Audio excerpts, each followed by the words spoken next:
سرخط مهمترین خبرها.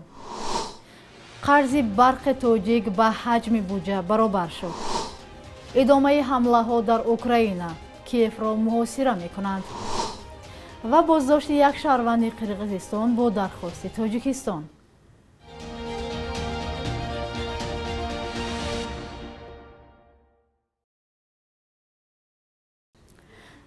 سلام و روز بخیر بیننده های عزیز. با امید یک روز خوب شما نوید بامدادی را آغاز میکنیم. امروز 2 مارس است. بنا به آخرین خبرهایی که از حکومت اوکراین میرسند، نیروهای روسیه مناره یا برج تلویزیون را در کیف در نزدیکی یادگاری قربانی های هولوکاست هدف قرار دادند.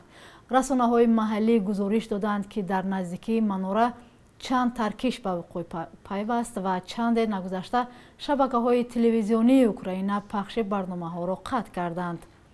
پرزیدنت ولادیمیر زلنسکی در توییتر گفت بر اثر ضربه دست کم 5 نفر کشته شدند و قبلا بمباران خارکوف را همچون جنایت جنگی محکوم کرده بود.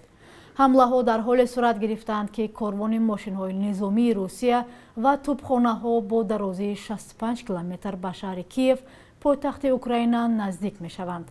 نیروهای مسلح اوکراین این اقدام روسیه را تلاش برای محاصره و نظارت کلانترین شهر آن کشور می دانند. حجم قرض برق تاجیک به حجم بودجه یک ساله تاجیکستان نزدیک شده است. بودجه یک ساله دولتی 33 میلیارد سومانی را تشکیل می دهد. بر اساس آمار رسمی قرض برق تاجیک تا اول سال روان 32.3 میلیارد سومانی معادل 2.9 میلیارد دلار شده است.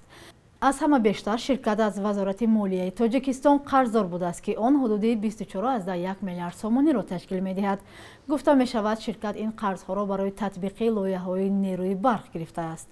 همچنین این شرکت از نیروگاه‌های سنگتوده 1 و سنگتوده 2 4.3 میلیارد، از نیروگاه برق آبی روغون 630 میلیون، از تاجیک ترانس گاز 362 میلیون و شرکت‌های وارد کننده انگشت به نیروگاه حرارتی دوشنبه 215 میلیون سومانی قرضدار است. اما در همین حال مسئولین برق تاجیک میگویند شهروندان و کارخانه‌های زیاد از این شرکت قرض دارند. تعداد عمومی قرض کارخانه و مردم در نزد برق تاجیک 3.3 میلیارد سومانی گفته می شود که از این 1.38 میلیارد سومانیش به اهالی نسبت داده می شود.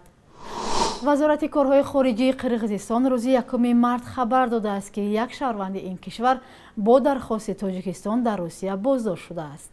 به اطلاع سفارت قرقیزستان در روسیه، دوسمادوف سال تولدش 1981 هنوز روز 23 فوریه بازداشت شده است. در سفارت قرقیزستان گفتند بنا به اطلاع موجود شهروند قرقیزستان هنگام حادثه هایی که در درخواست تاجیکستان ذکر شده است در حدود روسیه قرار داشت. پیشتر از این در روسیه با درخواست جانب قرقیزستان چند شهروند تاجیکستان بازداشت شد که برای اشتراک در جنجال های نزد مرزی گمانبر می شدند. اما روسیه شهروندان تاجیکستان را به قرقیزستان استرداد نکرد. شهروندان قرقیزستان را نیز با درخواست تاجیکستان در روسیه بازداشت کرده و دوباره رها کرده بودند. پس از پرداخت باج گمرکی، بینای کارخانه ساختمان اساسی شهر کولوب از حبس آزاد شده است. دادگاه اقتصادی ولایت ختلان که سال 2021 با شکایت ریاست منطقوی گمرک به در آن مهر زده بود، حکم حل مشکل را برآورد. چرای این موضوع را در گزارش همکارمان محمود جان رحمتزاده از شهر کولوب همراه می‌بینیم. این مبلغ یعنی 707,000 سومانی سپرده شده است. لامپای شرکت استورنامو فیرمایی ترکی بود.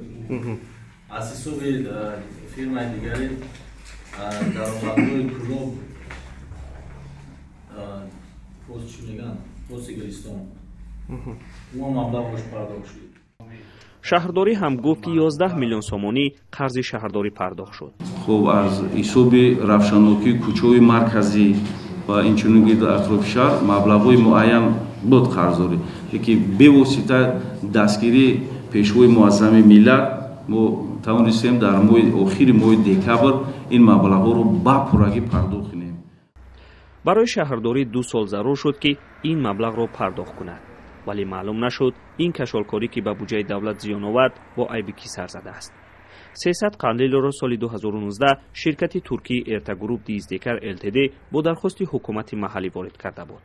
حالا 176 عدد آن نصب شده باقی مانده در انبار شهرداری نگه داشته می شود. با آمدن بختیار نظرزاده حدود 11 میلیون سومان قرض شهر کلوب پرداخت شده است. از جمله پول این چراغ‌ها هم داده شده است. مسئولین حکومت شهر کلوب میگویند که دیگر آنها قرضدار نیستند. حالا اعضای هیئت 8 نفره اداره ساختمانی اساسی شهر کلوب حق پیدا کرده اند و بینای کاریشان وارد شوند. ولی روشن نیست 124 قندیل دیگر در خیابان‌های شهر گذاشته خواهند شد یا نه. کارمندان پلیس در مسکو یک گروه 3 نفره از آسیای مرکزی را بازداشت کردند. آنها در کمک حدود 5000 مهاجر غیر قانونی متهم می شوند که برای قانونی کردن بود و باش آنها در آسیا کمک کردند. کارمندان حفظ حقوق معلوم کردند که فعالیت آنها در حدود ایستگاه راه آهن ریسکی و دیگر انشاءات مسکو صورت گرفته است. به گفته ایرینا ولک، نماینده رسمی وزارت کارهای داخلی روسیه، گمانبران زادگان آسیای مرکزی بودند. اما مقامات مشخصاً از کدام کشور بودن این افراد را نگفتند. گفته می شود فعلا آنها در بازداشتگاه قرار دارند. نظریه وکیلان دفاع این شخصان فعلا معلوم نیست. مقامات روسیه را بارها برای بازداشت بی اساسی مهاجران محکوم کرده بودند. رحیم جان سعیدزاده، وزیر نوی معارف در تاجیکستان گفته است نخستین کاری که میخواهند انجام دهند بلند برداشتن مقام آموزگار در جامعه است. او دستور داده است که در مهلت 10 روز مشکلات ساحه معارف معین و به راهبریت وزارت پیشنهاد شود. او با سوال خبرگزاری ازیا پلوس درباره مشکلات جای داشته در ساحه معارف و علم تاکید کرده است که از مشکلات این ساحه آگاه است. سعیدزاده روز 21 فوریه وزیر معارف و علم جمهوری تعیین شد. در این منصب او محمد یوسف امامزاده را عوض کرد. او در حال به کرسی وزیر معارف آمد که وزیر معارف پیشین در پی یک عده اظهارات پرسر و صدا از جمله درباره مارشیروفکا و ترک کار کردن معلمان و به خدمت سربازی جلب شدن دانشجویان و مگستران ویردی زبان ها بود. همه سالت در آستانه و یا بعد از جلسه سالانه حکومت در ساختارهای دولتی تغییرات کادری صورت میگیرد. مقامات میگویند که هدف از آن بهبودی کاری نهادهای دولتی است. منتقدان میگویند این تغییرات بیشتر از جایگزین کنی منصبداران عبارت است که هر چند وقت از یک مقام به مقام دیگر میکوچند. صبح امروز در چند بانک‌های تجارتی به ما گفتند که فعلا خرید و انتقال 1000 روبل 102 سومون و فروش آن 112 سومونی است. بانک ملی هم قرب روبل را رسما برای امروز 110 سومونی و 80 درم مقرر کرده است. قرب دلار به تغییر بوده 100 دلار 1130 سومونی است.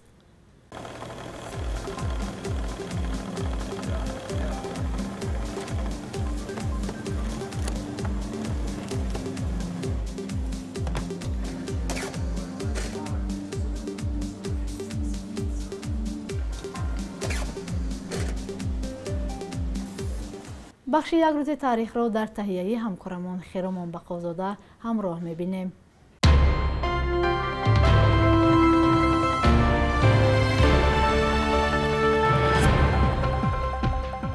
марти соли 1992 нимсол баъди касби истиқлолияти тоҷикистон ин ҷумҳурии собиқи шӯравӣ ба ҳайси кишвари мустақил бо узвияти созмони милали муттаҳид пазируфта шуд. 1 феврали соли 1993 аввалин дафтари намояндагии созмони милали муттаҳид яъне дафтари нозирон оид ба истиқрори сулҳ дар душанбе ба кор шурӯъ кард. аз он замон ҳамкории тоҷикистон бо тақрибан ҳама идораву ниҳодҳои марбут ба ин ташкилоти бонуфузи байналмилалӣ бароҳ монда шудааст. 2 марти соли 2019 баъди беш аз 2 ҳафта боздошту шиканҷа дар тоҷикистон як фаъоли мухолифини тоҷик Шарофуддин Гадоев озод шуда ба Аврупо баргашт. қазияи Гадоев ки 15 феврал дар Москав рабудаву маҷбуран ба Душанбе бурда шуд ҳамчун намунаи ошкори поймолшавии ҳуқуқи инсон ва қонунҳои байналмилалӣ аз ҷониби Тоҷикистон интиқод гардид. танҳо таҳти фишори ҷомеаи байналмилалӣ мақомот дар Душанбе маҷбур шуданд ӯро баъди 2 ҳафта раҳо ва ба ҳоланд ҷавоб диҳанд.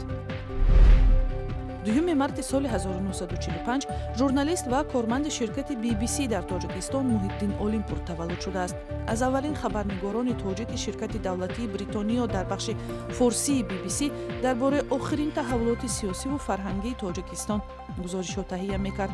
ӯ ҳамчун аксбардори зебоӣ параст ҳам маъруф буд ва баъди маргаш борҳо намоиши аксҳои ӯ дар кишвар ва берун аз он барпо шудааст. 12 декабри соли 1995 аз дасти гурӯҳи силоҳбадасте кушта шуд ва қатли ӯ чун занҷирае дар қатлҳои афроди саршинос таҳқиқ ва муҳокима гардид.